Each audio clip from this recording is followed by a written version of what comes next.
During the majority of the 1800s, Americans had little to no leisure time. Farmers worked every day from dawn to dusk, and factory workers often had 12-hour shifts. In addition, America was still tied to its Puritan roots and kept their morals in mind.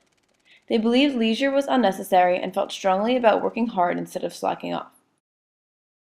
Higher paid Americans took vacations to escape their hectic lives. At the turn of the century, working time began to decrease and leisure time for the working class increased.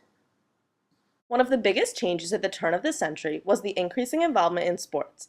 The most popular sport at the time was baseball, although it was a bit pricey. It was widely accepted and enjoyed because it was deemed more wholesome than amusement parks. In 1876, the National League was formed, allowing Americans to watch professionals play. However, some sports of today were not as popular at the turn of the century.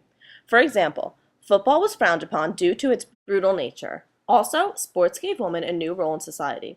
Sports such as kayaking, swimming, tennis, and golfing were considered healthy, and women were urged to participate. At the turn of the century, vaudeville also became very popular. One show would last about 2 or 3 hours. Audiences would watch up to 10 different acts, including comedy, acrobatics, singing, and dancing. The first theater of this type was opened in 1881 by Tony Pastor. Bicycles made their debut at the turn of the century.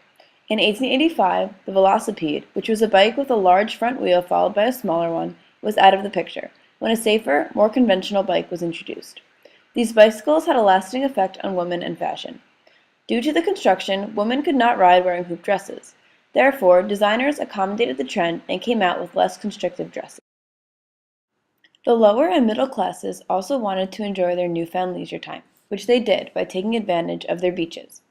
Oftentimes, families rented seaside houses for the summer for the mother and children to relax while the working father would visit on weekends.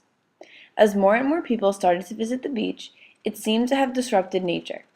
Beginning on July 1st, 1916, a series of shark attacks in Matawan, New Jersey began occurring.